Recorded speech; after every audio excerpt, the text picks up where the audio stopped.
বহুদিন একো কৰা নাছিলে, এতিয়া তেওঁলোকে যদি কাম আৰম্ভ কৰে তেতিয়াহ'লে ভাল লাগিব। সেইটোৱে কথা, সোনকালে কৰিলে ভাল হয় জেগাখন, কাৰণ এতিয়া বাৰিষা আহি আছে নহয়, গোটেইখন একদম সৌন্দৰ্যময় পৰিৱেশ হ'ব, কাৰণ ইফালে পাহাৰ আছে, ইয়াৰ পৰা পানী বাগৰি আহিব, মানুহ আহিব নোৱাৰা অৱস্থা যাতে নহয়, সকলো ভাল ধুনীয়া হৈ থাকক, সেইটোৱে আমি বিচাৰিছোঁ। শেষত আৰু এটা কথা জানিব বিচাৰিছোঁ, যিটো বিচাৰ প্ৰক্ৰিয়া চলি আছে সেইটো কিছু দেহেমীয়া বা কিছু সময়ৰ প্ৰয়োজন হ'ব, কেনেধৰণে বিচাৰিছে বিচাৰ প্ৰক্ৰিয়াটো আগবঢ়াই যোৱাটো? আমিতো বিচাৰিছোঁ, কৈয়ে আছোঁ, মই ইতিমধ্যে সকলোখিনি কথা কৈছোঁ, ইতিমধ্যে নতুনকৈ ক'বলৈ একো নাই। আমি এখন বিশেষ আদালতৰ ব্যৱস্থা কৰাৰ কাৰণে অনুৰোধ কৰিছিলোঁ, আৰু মুখ্যমন্ত্ৰী মহোদয়ে নিজেও 1 জানুৱাৰী তাৰিখে তেওঁ ঘোষণা কৰিছিলে কথা। গতিকে তেনেদৰে আগবাঢ়ক, এতিয়া বিচাৰ প্ৰক্ৰিয়া এটা প্ৰক্ৰিয়াৰ মাজেৰে চলি থাকে, গতিকে আমি ধৈৰ্য সহকাৰে ৰৈ আছোঁ।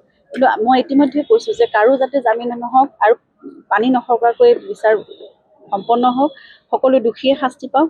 ইয়াত যিমানখিনি এতিয়া ইমান ডাঙৰ এখন চাৰ্জশ্বিট দিছে, এখন ভলিউমিনাছ চাৰ্জশ্বিট, তাত সকলো কথা নিশ্চয় ভালদৰে আছে, সকলোবোৰ তথ্য প্ৰমাণেৰে সৈতে সকলো দোষ আদালতত এতিয়া প্ৰতিষ্ঠা হওক। দেৱাল নিৰ্মাণৰ কামত তেওঁ আৰম্ভ কৰিব দিছে, এই ক্ষেত্ৰত আপোনালোকে কি ক'ব? দেৱাল নিৰ্মাণৰ কামটো এটা প্ৰয়োজনীয়। এইবোৰ কথা আচলতে কেতিয়াবাই আমাৰ আৰম্ভণিতে মিটিং হৈছিলে, এখন কমিটিও গঠন কৰা হৈছিলে, কিন্তু তাৰপিছত বহুদিন কোনো ধৰণৰ আমিও খা খবৰ নাপাওঁ, একো হোৱা নাই। গতিকে যিখিনি কৰিব বিচৰা হৈছে সেই কথাখিনি সকলোৱে জানিলে ভাল, ৰাইজেও জানিব লাগে, বা চৰকাৰে কি পদক্ষেপ গ্ৰহণ কৰিব বিচাৰিছে। চাফ চিকুণকৈ ভালকৈ জুবিন ক্ষেত্ৰখন এখন এতিয়া অকল মানে এয়া জুবিনক ইয়াত শেষকৃত্য সমাপন কৰা এখন জেগা হৈ থকা নাই। জুবিন ক্ষেত্ৰখন এখন পৰ্যটন ভূমি হৈছে, এখন উপাসনাৰ স্থলী হৈছে, গতিকে ইয়াক ভালকৈ ৰখাৰ দায়িত্ব আমাৰ সকলোৰে, চৰকাৰৰো ৰাইজৰো সকলোৰে আমাৰ।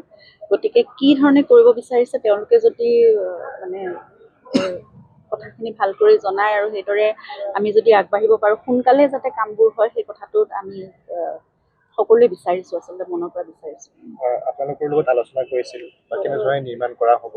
নাই, এতিয়া আমি একো গম পোৱা নাই আচলতে কেনেকুৱা ধৰণে কি হ'ব। প্ৰথমতে বাউণ্ডেৰী ৱালখনৰ কথা এতিয়া শুনিছোঁ, বাউণ্ডেৰী ৱালখন দি ল'লে চাগে, সেইটো কথা তেওঁলোকে চাগে তেনেকৈ ভাবিছে যে বাউণ্ডেৰী ৱালখন দি ল'লে সুৰক্ষিত হ'ব, প্ৰথমতে ঠাইখন সুৰক্ষিত কৰি ল'ব, আৰু তাৰপিছত কেনেদৰে কি আগবাঢ়ে সেই কথাখিনিও, এতিয়া যিখিনি আমাক জেগা দিছে, যিখিনি আছে, ইয়াতে সুপৰিকল্পিতভাৱে কিবা এটা কৰিলে সকলোৱে ভাল পাব আচলতে।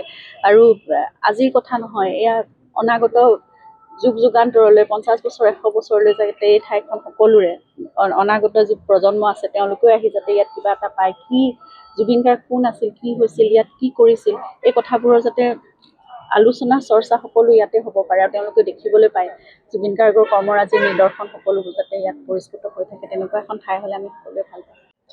সকলোৰে, অসমৰ সকলোৰে প্ৰাণে প্ৰাণে জুবিন আছে, জুবিন সদায় অমৰ হৈ থাকিব, তেওঁৰ সত্তা থাকিবই সদায়, এইটো কথা আমি আলোচনা কৰিবলগীয়া কথাই নহয়। তেওঁৰ সৃষ্টিৰাজি, তেওঁৰ কৰ্মৰাজি আমাৰ সকলোৰে দায়িত্ব, সেইখিনি সাধনাৰ চৰ্চা কৰি আমি আগুৱাই লৈ যাব লাগিব সদায়, গৱেষণাৰো বিষয় হওক সকলোৰে, সেইটোৱে কামনা কৰিছোঁ। আৰু তেওঁ যিমানখিনি কৈ থৈ গ'ল কথা, যিমানখিনি কৈ থৈ গ'ল, অসম প্ৰেম সকলোৱে জানে, অসমৰ প্ৰতি তেওঁৰ কি প্ৰেম আছিলে, কি কেনেকুৱা ধৰণে তেওঁ অসমক ভাল পাইছিলে, আৰু অসমৰ কাৰণে কিমান কি তেওঁ কৰিবলৈ চেষ্টা কৰিছিলে, সকলোবোৰ এতিয়াও হৈ থাকক, তেওঁ আমাক সেইখিনি চেতনা, আমাৰ জ্ঞান আমাক দি থাকক, আমি সেইমতে গোটেই অসমবাসী আমি তেওঁৰ সেইখিনি সপোনখিনি পূৰা কৰিবলৈ আমি চেষ্টা কৰি আমি কাম কৰি গৈ থাকিম, সেইটোৱে। আৰু আপোনালোক সকলোৰে সহায় সহযোগিতা লাগিব, সকলোৱে আমাৰ লগত থাকিব লাগিব। তাতকৈ ডাঙৰ কথা এতিয়া জুবিন গাৰ্গৰ লগত 19 ছেপ্টেম্বৰ তাৰিখটো কি হৈছিলে কিন্তু আমি কোনেও এতিয়াও নাজানো ভালদৰে, গতিকে সেই কথাবোৰ সম্পূৰ্ণ বিচাৰ প্ৰক্ৰিয়া চলি আছে,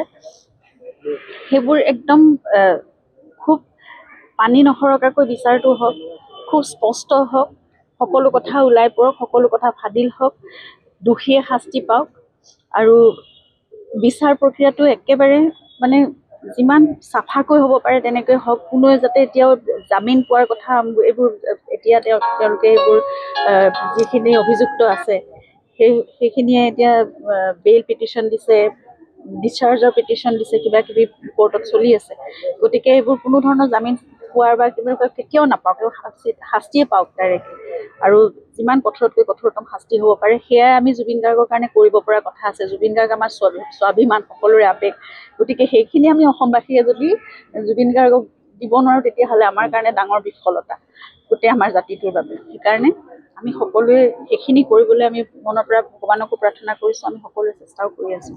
আৰু এই জুবিন ক্ষেত্ৰখন, ইয়াত জুবিন গাৰ্গে জিৰণি লোৱা ঠাই, গতিকে এই ক্ষেত্ৰখন আমি খুব পৰিষ্কাৰভাৱে সুপৰিকল্পিতভাৱে সুন্দৰকৈ আমি ৰাখিব লাগিব। সকলোৰে আমাৰ সেইখিনি দায়িত্ব। আজি কেইদিনমানৰ পৰা দেখিছোঁ বৰ মানে একদম কি বুলি ক'ম, স্বচ্ছতা একেবাৰে নাই, ধূলিময় হৈ আছিলে চাৰিওফালে, অলপ কদৰ্যময় পৰিৱেশ বুলিয়ে ক'ব লাগিব। গতিকে জুবিনে তেনেকৈ থাকি ভাল নাপাইছিলে কেতিয়াও। আমাৰ সকলোৰে দায়িত্ব, আমি সকলোৱে সেইকাৰণে আজি নিজে চাফা কৰিবলৈ ওলাই আহিছোঁ। চাওঁ এতিয়া কিমানখিনি কি কৰিব পাৰোঁ। এটা দিনততো সদায় আৰু এদিন কৰিলেই নহ'ব, এইটো সকলোৱে আমি মিলি কৰি যাব লাগিব। অন্ততঃ এদিনৰ মূৰে মূৰে, দুদিনৰ পাৰিলেতো সদায় কৰিব লাগে। আচলতে সকলোখিনি চাফ চিকুণকৈ ভালকৈ থাকিব লাগিব। গছপুলিও ৰোৱা হৈছে, ইয়াত ফুলো ৰোৱা হৈছে, কিন্তু ভালকৈ পানীৰ ব্যৱস্থাও নাছিলে, গতিকে ফুলবোৰ শুকাই যোৱাও দেখিছিলোঁ। সকলোৱে মিলি কি কৰিব পাৰি সেই কথাটো আমি আজি চাওঁচোন।